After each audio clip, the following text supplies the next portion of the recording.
நான் டாக்டர் தயானன். இன்றைக்கி பார்த்திங்கன்னா, இந்த மைதா சாப்பிடக்கூடிய அளவு வந்து ரொம்ப அதிகரிச்சு. இந்த மைதா வந்து எப்படி செய்கிறாங்க அப்படின்னா, கோதுமை மாவுடைய வேஸ்ட் ப்ராடக்ட் இருக்கு இல்லையா, நாளாந்தரமான கோதுமையை எடுத்து அதில் அலெக்ஸ்ட்ரான் அப்படின்னு ஒரு கெமிக்கலை சேர்ப்பாங்க. இந்த கெமிக்கல் வந்து என்ன பண்ணும்னா, அந்த மாவை வந்து ரொம்ப சாஃப்டாகும். அலெக்ஸ்ட்ரான் வந்து அந்த மாவை ரொம்ப சாஃப்டாகும்.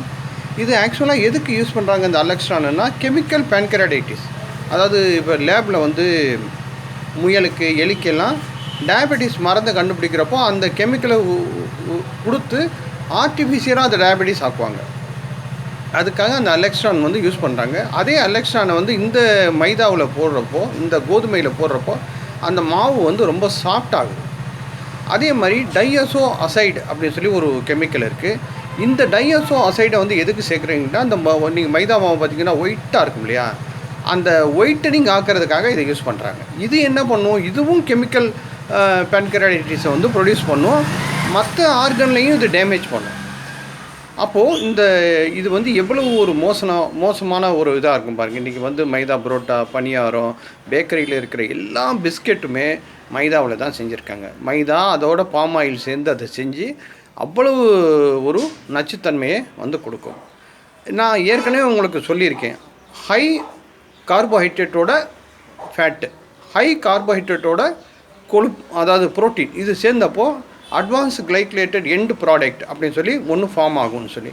இப்போ மைதாவில் வந்து ஹை கார்போஹைட்ரேட் இருக்குது.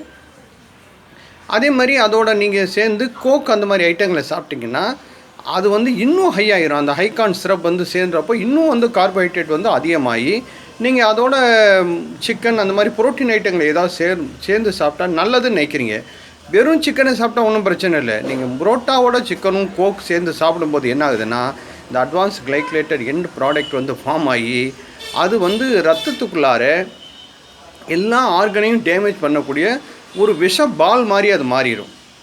அதனால் நீங்கள் வெறும் சிக்கனே சாப்பிட்டு போடலாம். குழம்பு சிக்கனே சாப்பிட்றது வந்து உங்களுக்கு ரொம்ப நல்லதாக இருக்கும். மற்றபடி இட்லி தோசையோடு சாப்பிடலாம். ஆனால் இந்த கோக்கும் மைதாவும் இந்த மைதா புரோட்டாவும் சேர்ந்து அதோட சிக்கன் சாப்பிட்றது, அதே மாதிரி பிரியாணி வந்து அதிகமாக சாப்பிட்ற அதில் இப்போ நம்ம மைதாவை பற்றியே பேசுவோம். ஸோ மைதா வந்து ரொம்ப டேஞ்சரான ஒன்று, ஹை கலோரிஸ் தரக்கூடியது. ஒரு மைதா புரோட்டாவே கிட்டத்தட்ட 400 கலோரிஸ்க்கு மேலேயே கொடுக்கும். அப்புறம் 3-4 புரோட்டா சாப்பிட்டாலே ஒரு ஒரு நாளைக்கு வேண்டியதை கொடுக்கும். எல்லா கெடுதுகளையும் அது செய்யுது. அதனால் இதை நீங்கள் மனசில் வச்சுக்கிறீங்க. இப்போது புரோட்டா அப்படின்னு சொல்லி ஒரு விளம்பரம் கொடுக்குறான்.